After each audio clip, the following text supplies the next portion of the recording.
Welcome to Time to Teach with Tammy, the podcast that gives tips, advice, and suggestions to teachers by a real teacher. So sit back and enjoy. And oh yeah, don't forget to subscribe.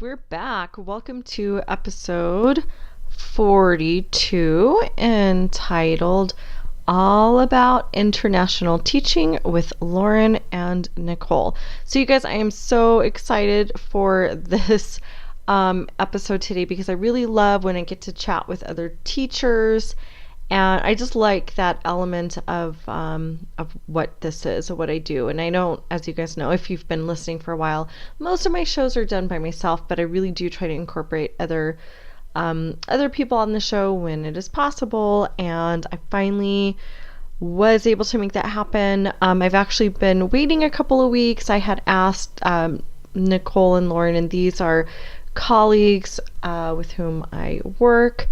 And I asked them a few weeks ago, but I wanted us to kind of wait and give everyone time, just because we had parent-teacher conferences, and then the following week we had family reading and math night. So it just made sense to wait until all the craziness of those events were done and over with. So yeah, finally made that happen. It was really good. I really wanted to kind of give the perspective of being an international teacher, because I think there's definitely some very big differences. So I thought it would be really neat to hear perspective, although you guys, I know you hear from me all the time, and I am an international teacher, but I don't think I've ever really discussed the perspective on the show. So I thought it would be a great topic, and definitely something that I think we could spend episodes and episodes talking about. But of course, we were doing this in our prep, and I kind of realized afterwards, even though I had Nicole and Lauren introduce themselves, I don't recall us ever stating the fact that we're all on the same team together. So there are 5 of us at each grade level. We're all in the same grade level, so we're on the pre-first team. So these are my very immediate colleagues, because we work together very, very closely, being on the same team. So it's really neat. They're both amazing teachers. Nicole, we started this school at the same time. So that's been a really neat adventure. We kind of experienced the school, and well, I'd already been here 3 years. I believe she was just coming down.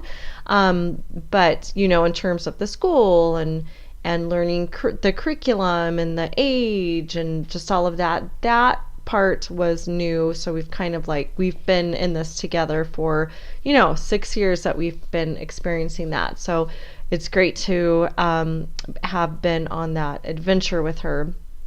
And Lauren joined our team about, I guess it's 2 years ago. Another fantastic teacher. I always admire teachers who come down here and they can be so open and just really willing to learn about a different culture. And I think it does take a certain person who's going to be willing to leave their home country, of course, but then really immerse themselves within the culture and within all the things that really come along with that. So it's just been really amazing. They're two fantastic teachers. So I was very privileged to be able to sit down and talk about their experiences, mine as well, as an international teacher. So sit back, get the popcorn ready, because you don't want to miss this. Okay, so let's get this started. Why don't you ladies go ahead and just kind of introduce yourself to the audience, because inquiring minds want to know. Who are you? I'm Lauren Zitek. This is my second year at ASFG, and I'm coming from Colorado. I taught for 5 years, first grade, in northern Colorado before coming abroad. I'm glad you clarified that because I think I've been pronouncing your last name as Zitek. Whoops. Good to know after 2 years. Okay, and you, Miss Nicole. My name is Nicole Ostendorf. I've been at ASFG for 6 years, I believe. Yep. We started at the same time. And before that, I worked in St. Paul, Minnesota, teaching ESL. Very nice. Okay, so today's episode, we're going to just talk a little bit about what it means to be an international teacher, our experiences. But before we do that, let's start with our wins and fails segment. So wins, ladies, what did we say? We kind of pre-talked about our wins because our family math and reading night was a big win. Family math and reading night. Yeah, that was really good. We had a big turnout. Lots of different activities. In the last couple of years now, we've had all of elementary section, and this used to be just pre-first, so that was kind of nice. What was your favorite part of family reading and math night? What was your favorite activity, aside from your own? I like the family reading room and the super reader photo booth. That was a lot of fun for the kids and their parents. That was fun. I liked the variety of activities. We had some activities set up outside, like a campfire kind of feel with some tents set up and then beanbags out there and games for families to play. And then there were some math activities and some reading activities. So I thought I really liked the variety that families had different choices to move throughout the night. And the creativity that went into the planning. Yeah, I thought so too, and I was going to say that too. You stole my answer, just kidding. The campfire, I thought that was really cool. And then I liked how it ended with the storyteller. I thought that was good. We had a lot of, it was packed. It was really packed. So a lot of parents on the bleachers with their kids, and then even up in the green area. So that storyteller was pretty popular. Okay, so that was our win, our fail, and Lauren, you had an issue with that term. I feel like it's more like room for improvement. Okay. When we, as teachers, we see something that is a fail, we redo it so that it works, or we change it. So. So the wording. So Lauren does not like the wording, and I think the wording failure is a failure. So that's our fail for the week, was the term fail. Okay, so our wins and room for improvement segments. I might consider changing it if you write me a persuasive letter and convince me. Just kidding. I'd say the weather, because it's getting to be like 85, 87 degrees in the afternoon. And the classrooms get quite warm, and it's a little hard for everyone to focus. I agree. As I'm sitting here and sweating profusely, I definitely agree with that. In a short sleeve shirt. Yes. Yeah, I'm wearing sandals. It's a dress. It's a one piece, but I'll go with that. I mean, whatever you want to call it, it is what it is. Yeah. I'm sweating through it. I think as a team, too, we had an issue this week that came up that we had to resolve, where our kids are writing persuasive writing, and a component of that is they're publishing it to be seen. And we had an issue where not everybody in our school was on the same page. So somebody was feeling frustrated that we were posting this work that's pre-first work. It's very kindergarten, very pre-first. And so anyway, we had to have a conversation about what's the purpose of posting this, what should be displayed at our school. So that was something we weren't, as a team, expecting to encounter, that we did have to resolve. Yeah, that was an authentic issue that arose, which I don't want to say it was good, but it was a good learning experience. Yes, it was a good learning experience. I think that's what it was. It was neat because I think because they actually experienced this authentic issue and they wanted to voice their opinion, it made it much more real to them, and especially once they figured out that they could write to multiple persons about this issue, which is something that we try to teach them when they're writing, to be persuasive, that you don't just say it once, you don't just write it one way, you might write to multiple persons to address the issue, and they actually got to see that the more people I write to, the more powerful and convincing it could be, or the more opportunities to resolve this. So yeah, that's a good point. That was good. And I think in the end, we have some good results. Yes. Yes. Mm-hmm. Yeah. I think so.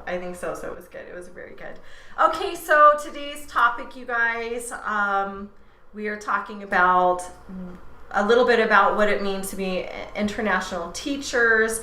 I've gotten a few questions. Actually, one person has asked me about that, but I'm turning that into multiple. So we've gotten a few questions, not one question. Okay, so experiences as teachers who teach internationally. So I thought maybe we can kind of just compare and contrast our experiences. There's anyone who would like, yeah, we can do that. Well, I can say I think a very obvious thing is like when you are living and teaching in a different culture and working with a culture that is not your own. Now that I've been here, this is my 9th year, I feel very much like this is my culture, but in the beginning there are certain things that you don't necessarily realize that it's, cultural. So I think a lot of it is like just trying to understand the culture and be sensitive to it and work within the culture. I think as an international teacher, you have to be, I don't know how to put this. You have to really try to understand the culture and work within it. Part of it is there's just things that you don't know that it's cultural until you come up against it. And that can be something that is challenging as an international also known as teacher. That is a good point. I hadn't even thought of that there are extra stressors. Mm-hmm. Like that word. On top of those, every day, what teachers go through, but it's, it doesn't end when you go home. Rather simple things in the States like going to the bank to get something figured out, or making a phone call, or trying to get a gas delivery, which you would never have to do in the States. There's just extra things on top of that, as well as communication with parents, whether or not they, you would speak their same language. But also, even if you do, I think I have made some cultural faux pas and not even noticed it until maybe it was brought up to me. Yeah, I think we all have. It hasn't been. Yeah. I think that's so true, and I think that we all have been there, because it's it's not just the school. Then when you're teaching in a different setting in a different country, you're like you say, you have to adapt and kind of figure it out everywhere you go. So it doesn't quite end at the school. It's when I go out and I have to deal with the outside world and understand that there are things that are different culturally. Mm-hmm. I think another difference is the depending on where you're coming from in the States, but most of the students in our school are language learners, and so that is a big shift. You need to change the way that you approach your teaching, because you need to make sure that you're getting the lesson to reach kids who might not be understanding every word that you say. So that's a big change. Lauren, would you like to expand on that? Because the audience might be listening and say, oh, what we have language learners here too. What's the difference? Because there's a huge difference. Yeah, so here, at least in this school, and it would be different in different international schools, but at this school, the vast majority of our students are Mexican, and so they're native Spanish speakers. They're learning English. And then we also have a variety of other students from different countries. But I think 100% of my class this year is learning English. There's nobody. Last year I had one little boy from Iowa, and he was learning Spanish. So he was also participating in that language learning community, and that takes a toll on your brain. And so anyway, yeah, it can be overwhelming for kids, I think. So that is a structure that we work within that's challenging, and we also share our classroom with a Spanish teacher. So for example, I have about maybe 4 hours of instruction in English with my class, but the Spanish teacher comes in and teaches Spanish in my same room for about an hour during the day. So it's less teaching time during the day. At least that's how it's structured at this school. Yeah. At our grade level. Yeah, it's true. Yeah. We teach, what do we teach? 3 hours and 15 minutes? Is that right? 3.5 or so. 3.5. That's a big difference also because the students in pre-first have 2 daily recesses of 30 minutes each, so that's a full hour. Whereas in the States, we get maybe a half hour, 25 minutes, and then that's about that same amount of time to eat. So we have more prep time here because they have their activities, which would be our prep in the States, but then we also have an extra hour when they're in Spanish. Yeah, and it's a struggle to really try to get everything in. That's a huge, I feel like I don't know if we ever resolve that. It's like it's a constant struggle. And then the other piece with that too, I feel like with our language learners, it's like, okay, so we're teaching in English, and when they leave our school, they're interacting in Spanish. They leave our school, they go out to the outside world, everything is in Spanish for them. So I feel like this is, for most of them, I mean, there are definitely exceptions. Some of them come to us from the States or other English-speaking countries, so they are actually going home and speaking English. But I always find that's a struggle too. We really, like, the time they're here at our school is the time that it's their opportunity to be practicing the language as well. So I feel like that's kind of a struggle too, because they are not really getting that practice time outside of the school once they leave the school day. I agree. I think another difference for me was that this is a private school and I'm coming from public schools. And so for me, that transition, I wasn't totally prepared for it because I had never worked in a private school. So I think the way that things are run, it's a pre-K through 12 school. So the structure of the school, the nature of it being private as opposed to public, that makes a difference in kind of how things come down the pipeline and how decisions are made. And so for me, that was also an adjustment. Yeah, and I'm curious to know, because I know because same thing, I wasn't really used to like a private school setting, and I wasn't really used to like having so much support from the parents. I'm wondering if you ladies experienced that too. Were you coming from public? Yep, school I came as from well? public. Did you two see any differences with that too in terms of? Yeah, a lot of differences. So I came from a public urban environment with a lot of ELLs. Okay. Which I guess are now called ELs in the States. It's hard. But, since I've been here, it's like changed 3 times. So, You're more so that was a big difference. Class size, we had in first grade like 28 kids. We had a lot of mobility. That should be illegal. One year, like half the students that we started the year with were not there at the end of the year. They had moved throughout the year, and we got in different students. So a lot of mobility among the students, a lot of staff turnover. We did not, here we have a full-time TA, teacher assistant, 4 out of 5 days in our classrooms. Love that. In our public school, we did not have an assistant. Where I worked, there was a lot more ethnic and linguistic diversity. Also, I taught ESL, so that would make sense. But here, the majority of my students are also speaking Spanish and they're Mexican. Although this year, I do have a student from Taiwan, a few from Korea, Japan, Argentina, and one from Iowa. So this year, we have a nice mix. Yeah. In your class. In my class. In your class, yeah. And I would agree that, school-wise, it isn't that, there's not the same level of diversity as you would have in the state. So that is definitely in most public schools. Yeah, in most public schools.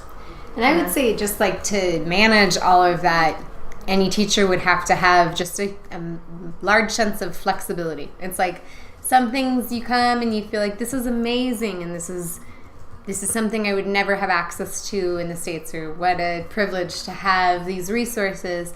And then there are other things that feel really challenging to me that are different here.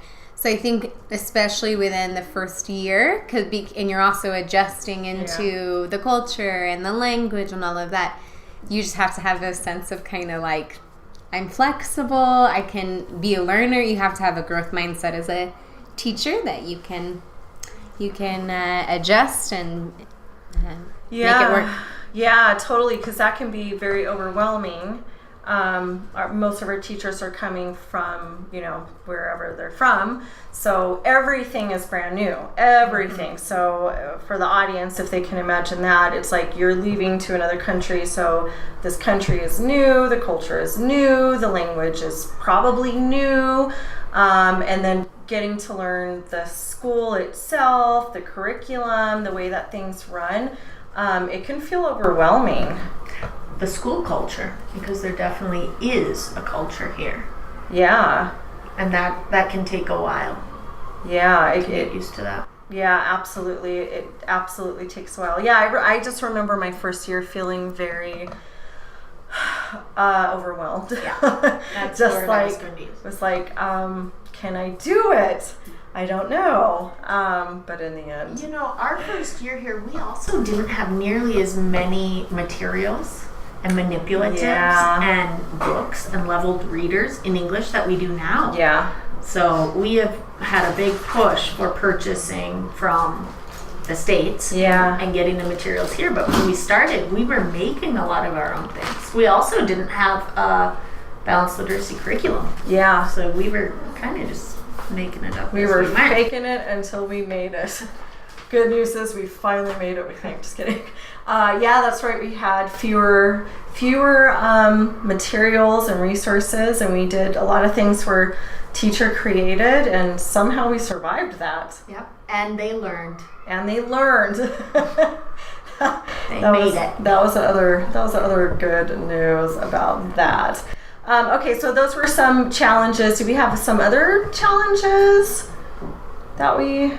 I would say here the kids are quite a bit more chatty, I guess. Yeah, they absolutely are. So in general, I would say the class just talks more than my former students, which is interesting because they are all language learners. Yeah. But I also think culturally, I don't know. I am making an assumption.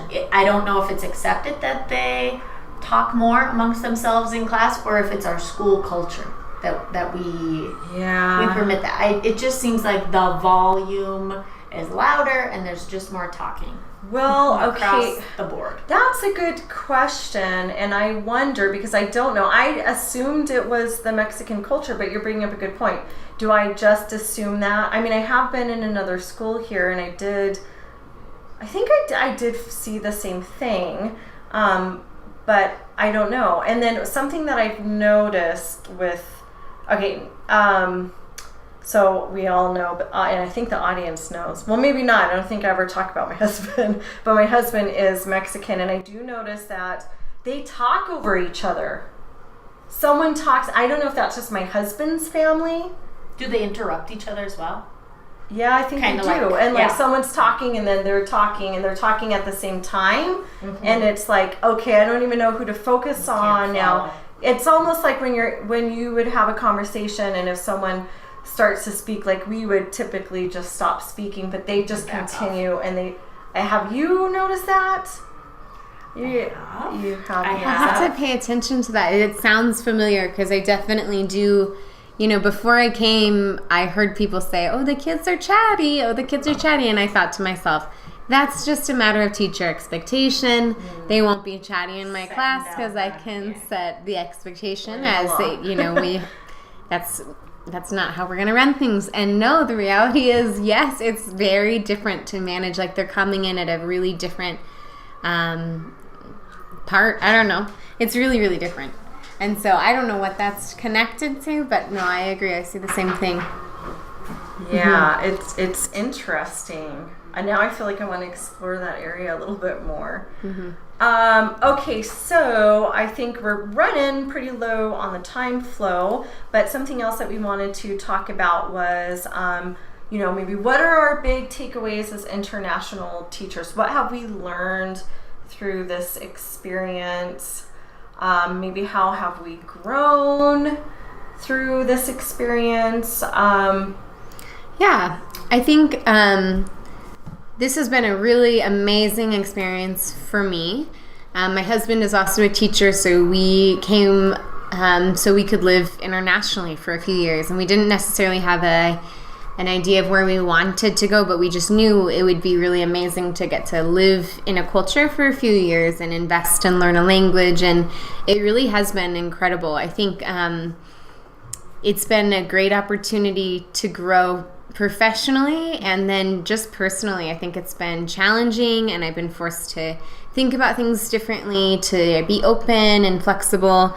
I think for me, it's helped me feel like I get to choose what I want my life to look like. And if I want to live internationally, I have that choice. I can make that work. And if I can do what I want to do, and I can find a way to make the things that I want to do and the things that are important to me, like my career and my family, I can incorporate all of those into this adventure that I want to be on. And so it's been, for me, empowering to see that, yes, I can make this dream come true. And just a reminder for me of, like, we make our own reality.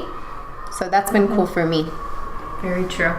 I love that. My first thought was flexibility is key. You just have to be flexible, because I see so many people come in with, well, at my old school we did this, well, we did that, and I did the same kind of thing for the first year. And then, if you're open to change, you can just grow so much more personally and professionally. And having that growth mindset, which we tell our students all the time, but also as teachers, it's so important. Trying new things, being open to seeing how things are done here, and take some of it, maybe leave some of it, but give it a try. And that's also, I think, culturally speaking, just being open to those differences, and really embracing change, which is hard for all of us. Yeah, it is. You brought up something that I was thinking too about, I see this, okay, so what I've seen is when we compare things to the way we've known it, though, those are usually the ones who have a more difficult time with the differences. And like you said, we've all done that. I'm guilty of it too. I'm sure I continue to do it, although I am very aware of that, so I try not to do it a lot. But when we're like, oh, but at my old school, this is the way it happens, or in the United States, or wherever you're coming from, it's like it's hard not to compare. But when we are constantly comparing, I think it just makes it a little more difficult to ease into this change. So it is, having to be like an open mind, and just understanding that, things are done differently. Sometimes it's very frustrating. I definitely experienced that with the whole like hospital situation. And I'm like, why do we do insurance like that here? So like lots of differences, but I think the more open we can be and accepting and trying not to do the comparison, which is difficult, it definitely just helps to ease that transition.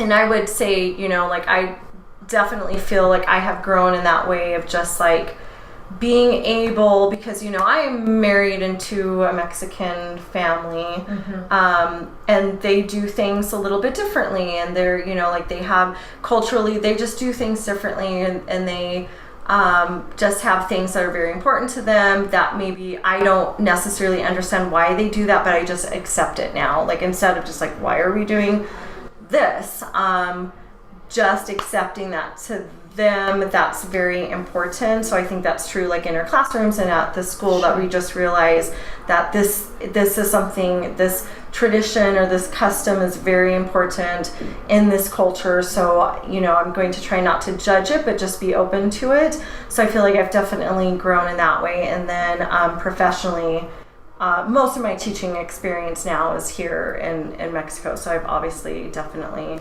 grown as a teacher, just really, really growing in that way. One thing I really love about our school is that it's definitely a community. Yeah. It's nice for me to have that sense of community with the families and with the kids, but also with my colleagues.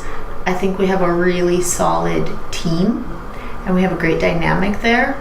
But also, I can be friends with my colleagues. Yeah. Whereas back home in the States, it was more like, oh, we get along, you know, we're a team. But then I go home and I have, you know, my friends or my family. And here, it's kind of one and the same because we are each other's family. Yeah. And I think that makes our community a little bit stronger. Yeah, it does. That's such a good point, because in the States, you don't usually mix it. I mean, not as much. Yeah. You might have a good friend who's also a colleague, but yeah, that's a good point. Any other closing statements? Oh, I think it's been a really amazing experience, and I see different teachers kind of have different perspective in it. But I think the key is really that flexibility and staying positive and being open. And yeah, I would really recommend it for anybody who's interested in travel and interested in cultural experiences and feels like that would be life-giving to them or energizing. I feel like it's been, for me, a really amazing experience that I'll take back whenever I move to the States again, and it will change, I think, the course of my life. I think it's been really impactful. I agree. Yeah, I agree too. I always say I think everyone should have an experience of living in a foreign country. I just think you grow in that way. All right, ladies. Well, I just want to say thank you so much for taking your prep time to come and do this show. You are welcome. You're welcome. Thank you for having us. Thank you for coming. Until next time. Wait a minute. Wait 1 minute. Before you go, don't forget you can catch our show notes online at www.timetoteach.libsyn. That's libsyn.com. We're also on Facebook at Time to Teach. Don't forget to check out our Facebook group, Teachers for Effective Curriculum. And if you're an educator with your own podcast show, I invite you to join our brand new Facebook group, Teachers Who Podcast. Let's grow a community where we can network, problem solve, and discuss anything and everything podcast related. I'll see you there.